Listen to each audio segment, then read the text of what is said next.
નમસ્કાર, આપ જોઈ રહ્યા છો TV13 ગુજરાતી ડિજિટલ અને આપની સાથે હું છું તોરલ।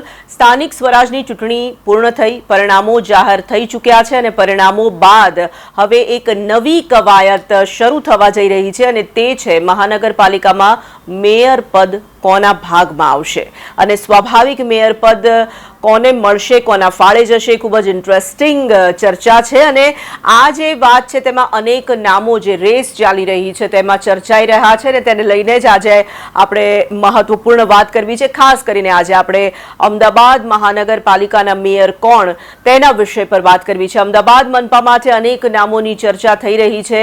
160 બેઠકો સાથે અમદાવાદ મ્યુનિસિપલ કોર્પોરેશન ફરી એક વખત હસ્તક કરી લીધું છે ભારતીય જનતા પાર્ટી। આ પહેલા પણ ભારતીય જનતા પાર્ટીનું શાસન હતું અને ફરી એક વખત સત્તા તેમને જ મળી છે। અમદાવાદ કોર્પોરેશનમાં જનતાએ પસંદગી ઉતારી છે ભારતીય જનતા પાર્ટી પર, પરંતુ હવે સવાલ એ થઈ રહ્યો છે કે મેયર પદ માટે કોના કોના નામની ચર્ચા થઈ રહી છે અને તેને લઈને જ આજે આપણે એક વિશેષ ચર્ચાનું આયોજન કર્યું છે। કોર્પોરેશન કવર કરતા અમારા સહયોગી મોનિકા રાજપૂત અમારી સાથે જોડાઈ ચૂક્યા છે અને જે ચર્ચાઈ રહ્યા છે નામ તેના પર વિસ્તૃત ચર્ચા કરવી છે અને તમારા સુધી તેની જાણકારી પણ મોકલવી છે, પહોંચાડવી છે। મોનિકા, ખૂબ ખૂબ સ્વાગત છે આજની આ ચર્ચામાં। ઘણા લાંબા સમયથી આપણે સતત ચૂંટણી લક્ષી કાર્યક્રમો કરી રહ્યા હતા, ચૂંટણીમાં કેવી રીતનો માહોલ છે તે દર્શકો સુધી પહોંચાડી રહ્યા હતા અને આખરે હવે ચૂંટણી પૂર્ણ થઈ, પરિણામો જાહેર થઈ ગયા। અમદાવાદ મ્યુનિસિપલ કોર્પોરેશન જે રીતે આપણે વાત કરી રહ્યા હતા ભારતીય જનતા પાર્ટીના ફાળે ગઈ છે। હવે જે મેયર અને 5 પદાધિકારીઓ ચૂંટવાના છે તેના માટેની દોડની સ્વાભાવિક શરૂઆત થઈ ચૂકી છે।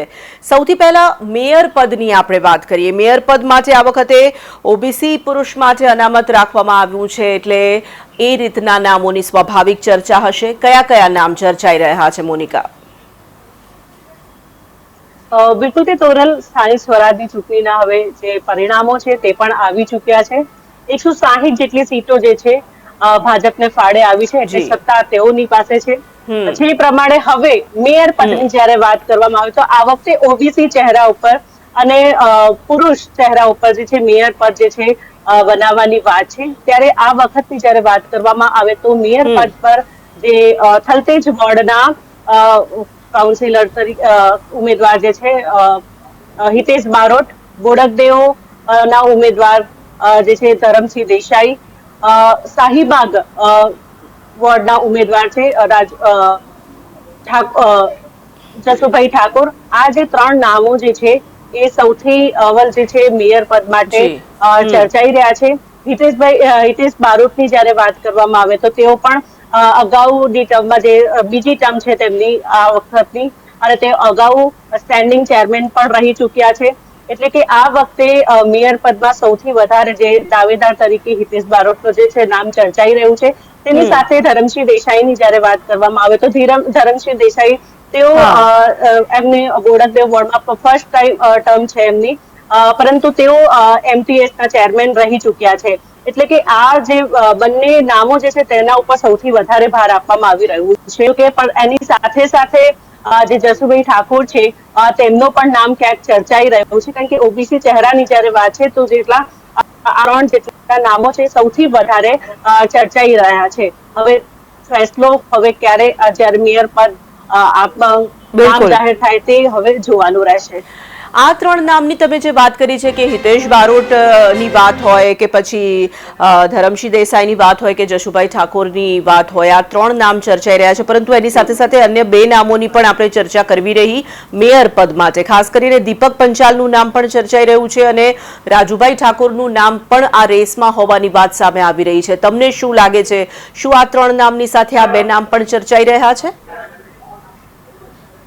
બિલકુલ થી આ 2 નામ પણ ચર્ચાઈ રહ્યા છે, કારણ કે જે દીપક પંચાલ જે છે તે ઇક્વલ વોર્ડના છે અને તેઓ પણ બની શકે, એટલે તેઓ નામ પણ આ ચર્ચામાં છે મેયર પદમાં। પરંતુ જે સૌથી દાવેદાર તરીકે આપણે નામ તો આ 3 સૌથી હજી આગળ રેસમાં છે, પરંતુ હવે નિર્ણય છેલ્લે થશે કે કોણ મેયર બનશે। પરંતુ સૌથી વધારે આ 5 નામોમાંથી આ 3 નામો સૌથી આગળની રેસમાં છે. બિલકુલ, એટલે 5 નામમાંથી આ 3 નામ જે છે તે સૌથી વધારે આગળ છે અને હવે આ 3 નામમાંથી રેસમાં કોનો ઘોડો વિનમાં જાય છે એ જોવું રહેશે. ખાસ કરીને મોનિકા, આપણે ડેપ્યુટી મેયર, હાજી ડેપ્યુટી મેયર પદ માટેની વાત કરીએ તો ડેપ્યુટી મેયર પદ માટે આ વખતે મહિલા ચહેરો ઉતારવામાં આવે તેવી સંભાવનાઓ પણ અત્યારે જે રીતે વ્યક્ત કરવામાં આવી રહી છે, તમને શું લાગે છે આ વખતે કોર્પોરેશનમાં ડેપ્યુટી મેયર પદ કોના ફાળે જઈ શકે છે? જે પ્રમાણે મેયર તરીકે જ્યારે ઓબીસી ચહેરો પુરુષમાં છે, તો બની શકે કે જ્યારે મહિલા ડેપ્યુટી મેયરમાં મહિલા ઉમેદવારને જે છે ઉતારતા હોય છે, ત્યારે જે હવે વાત કરવામાં આવે તો આ વખતે લાંભા વોર્ડના જે ઉમેદવાર જે છે ચાંદનીબેન પટેલ અને અન્નુબેન પટેલ જે અસારવા વોર્ડમાંથી છે, એ બંનેનું નામ સૌથી આગળ ચર્ચામાં છે કે તેઓ બંનેને જે છે ડેપ્યુટી મેયર બનાવી શકાય છે. પરંતુ જે પ્રમાણે આ જે અન્નુબેન, જે અનસુયાબેન પટેલ છે, તેમની જયારે વાત કરવામાં આવે તો તેમની પણ આ બીજી ટર્મ છે અને તેમની જે કામગીરીની જે વાત કરવામાં આવે તો સતત તેઓ જે છેલ્લા 5 વર્ષ દરમિયાન પણ અને સતત તેઓ લોકોની વચ્ચે રહ્યા છે અને એની સાથે સાથે જે પ્લેન ક્રેશ થયું હતું તેવી એમની પણ તે સારી કામગીરી હતી. તેને પણ ધ્યાનમાં રાખીને આ વખતે પાર્ટીએ એમને બીજી વખત જે છે ટિકિટ આપી હતી અને એ જ બધા મુદ્દાઓને પણ ધ્યાનમાં રાખી શકાય છે કે આમને જે અનસુયાબેન પટેલ છે તેમને પણ ડેપ્યુટી મેયર બનાવી શકાય છે. બિલકુલ, એટલે મેયર અને ડેપ્યુટી મેયરમાં તમે જે નામ કહી રહ્યા છો તે ચર્ચાઈ રહ્યા છે, પરંતુ હવે ઇન્ટરેસ્ટિંગ વાત એ પણ થઈ રહી છે કે સ્ટેન્ડિંગ કમિટીના ચેરમેન પદ માટે કયા નામ પર મંજૂરીની મહોર લાગી શકે છે, કારણ કે તેમાં પણ અનેક મોટા માથાઓના નામની ચર્ચા અત્યારે હાલ શરૂ તો થઈ ચૂકી છે. મોનિકા,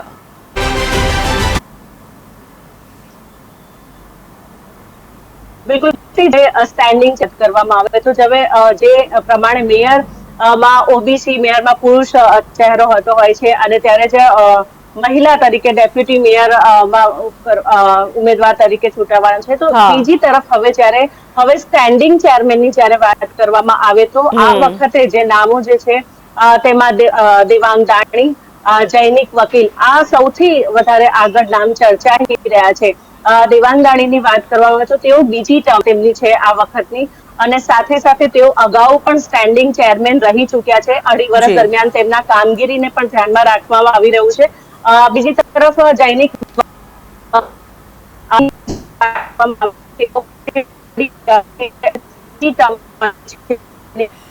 એની સાથે તેઓ અગાઉ રેવન્યુ કમિટી ચેરમેન પણ રહી ચૂક્યા છે.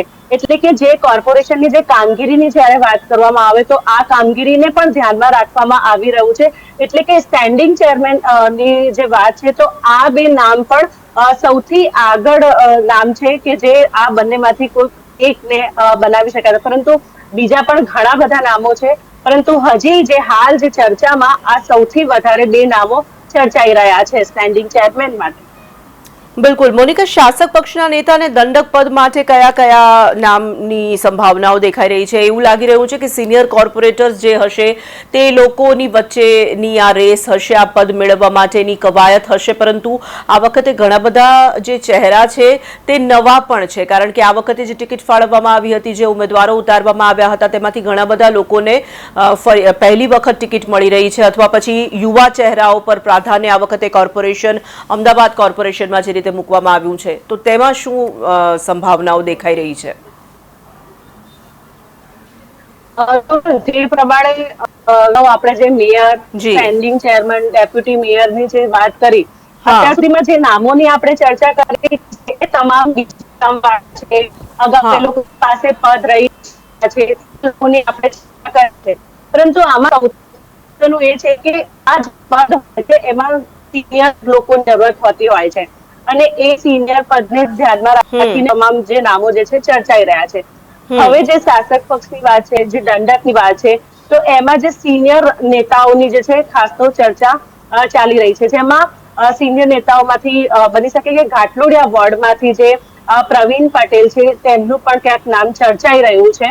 પરંતુ પ્રવીણ પટેલ જે તેમની આમ જોવા જઈએ તો પહેલી જ ટર્મ ગણાઈ શકાય છે, પરંતુ ઘાટલોડિયા વોર્ડમાંથી એક સિનિયર તરીકે આમ ગણવા જઈએ તો પ્રવીણ પટેલનું નામ પણ આમાં ચર્ચાઈ રહ્યું છે.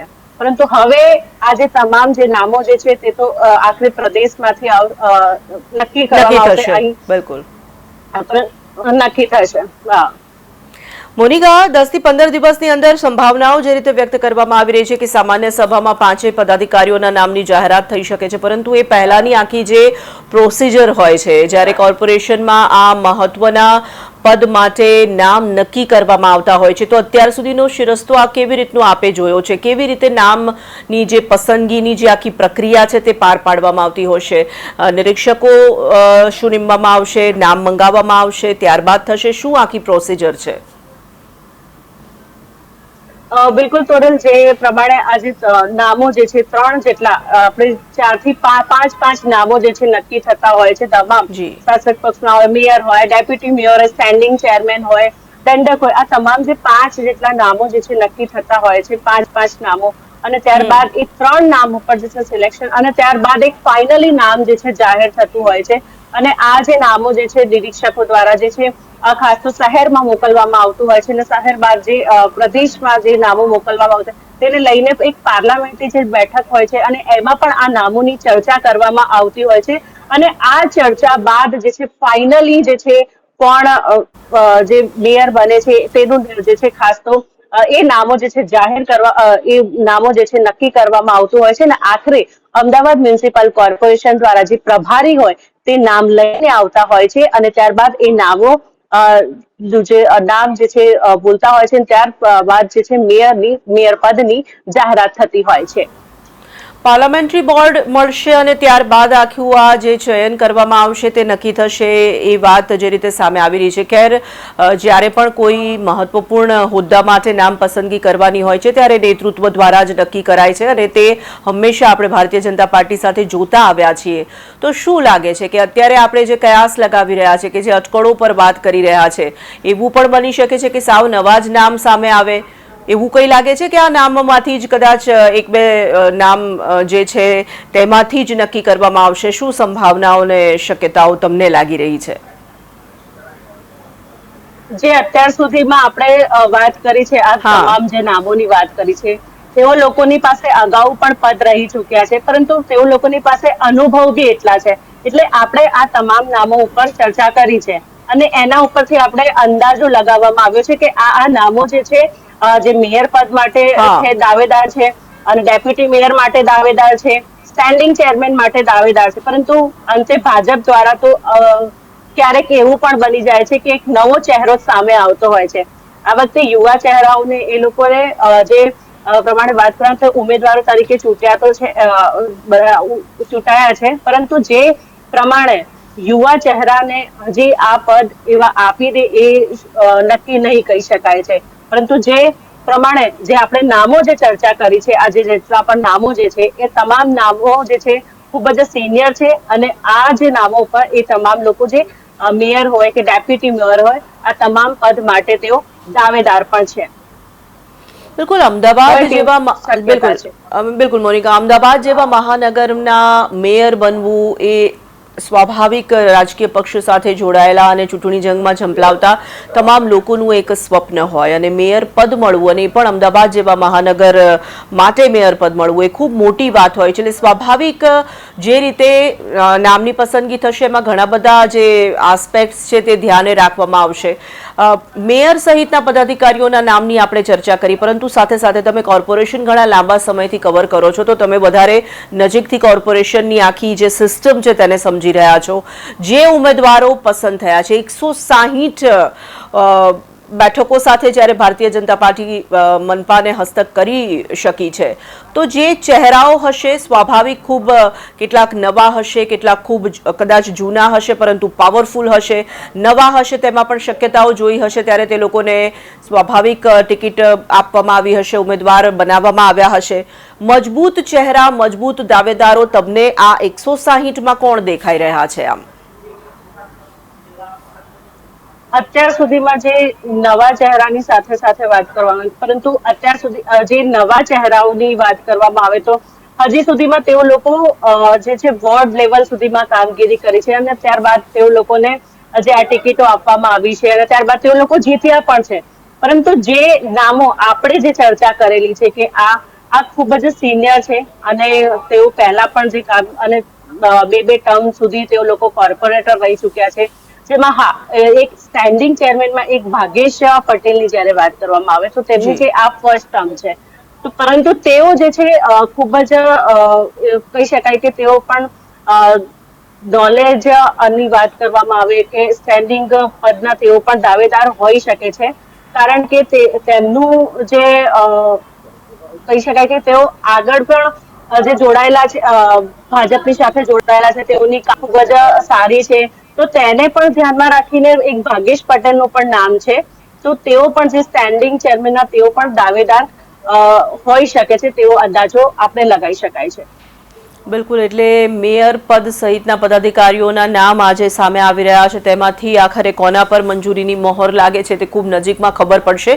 મોનિકા, ખૂબ ખૂબ આભાર અમારી સાથે આપ જોડાયા અને આ મહત્વપૂર્ણ ડિટેલ ચર્ચા જે તમે કરી છે અમારી સાથે એના માટે. તો જે રીતે અમદાવાદ મ્યુનિસિપલ કોર્પોરેશનમાં, અમદાવાદ મહાનગરપાલિકામાં ભારતીય જનતા પાર્ટી ફરી એક વખત પોતાની સત્તા પ્રસ્થાપિત કરવામાં સફળ પુરવાર થઈ છે અને જંગી બહુમતી સાથે અમદાવાદ મનપા માં ભારતીય જનતા પાર્ટી ચૂંટાઈ આવી છે. હવે આગળ શું થશે, એટલે કે મેયર પદ કોને આપવામાં આવશે, ડેપ્યુટી મેયર પદ કોને આપવામાં આવશે સહિતના જે પદાધિકારીઓ છે જે ખૂબ જ મહત્વપૂર્ણ કોર્પોરેશનના પદ માનવામાં આવે છે, તમામ પદ પર કયા નામો પર મંજૂરીની મહોર લાગે છે, ખેર પ્રદેશ નેતૃત્વ દ્વારા જ તે નક્કી કરવામાં આવશે, પરંતુ અનેક નામો જે ચર્ચાઈ રહ્યા છે તે અમે તમારા સુધી પહોંચાડવાનો પ્રયાસ કરી રહ્યા હતા. તો અમદાવાદના મેયર કોણ હશે તેને લઈને હતી અમારી આ વિશેષ રજૂઆત. અન્ય મહાનગરપાલિકામાં પણ મેયર પદ માટે આ વખતે કયા નામો ચર્ચાવાના છે, ચર્ચાઈ રહ્યા છે, કયા રેસમાં સૌથી આગળ ચાલી રહ્યા છે, તેના માટે પણ અમે ચર્ચા કરીશું. આપના સુધી એ તમામ જે એક્સક્લુઝિવ નામ છે તે પહોંચાડીશું. TV13 ડિજિટલ સાથે જોડાયેલા રહેજો. મને અત્યારે રજા આપશો. નમસ્કાર.